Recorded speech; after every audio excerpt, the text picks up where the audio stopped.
Hi guys, this is your Binibini Shai and today I'm making a video for you to maximize your day in Disneyland.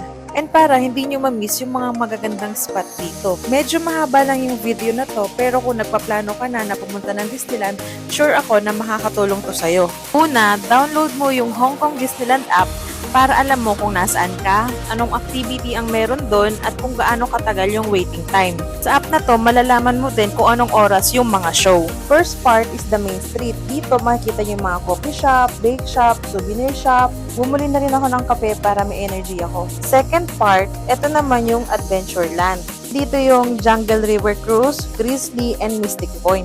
Ito yung mga activity na ginawa ko dito sa Adventureland. Third part is the Toy Story Land. Nandito yung parachute drop, AC racer, and dog spin. Fourth part is the Fantasyland.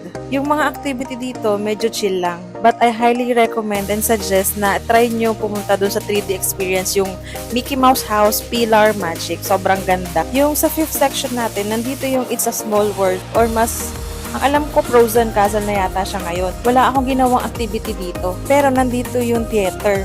And I think ito yung isa sa mga dapat hindi nyo ma-miss, yung Wondrous Book of Mickey Mouse. Malaki yung chance na ma-miss nyo yung Disney Parade dun sa main street. So hindi nyo makikita yung mga Disney character. Pero dito sa may Wondrous Book of Mickey, andito yung mga Disney character and may kanya-kanya silang mga performance. So kumain muna ako bago ako pumunta dun sa last part. Tapos bumili din ako ng Mickey Mouse na ice cream.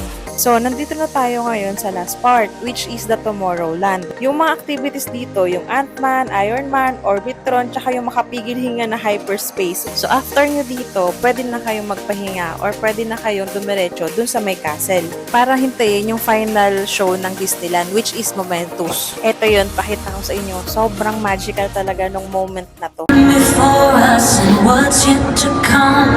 Memories